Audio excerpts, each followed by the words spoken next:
In this video, I'm going to show you how you can easily send a message on an iPhone using Messages app.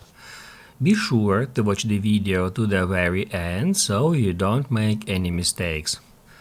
Let's get started, and first off, open up Messages app and then to create a new conversation with someone. First off, tap right here at that icon. After that, you will be taken to that screen where, first off, we need to add a contact or a group of contacts whom we want to send a message. To do that, I'm gonna tap at that button. That will open up my contacts book, and from here, just by tapping at any contact, I can add it to the recipients.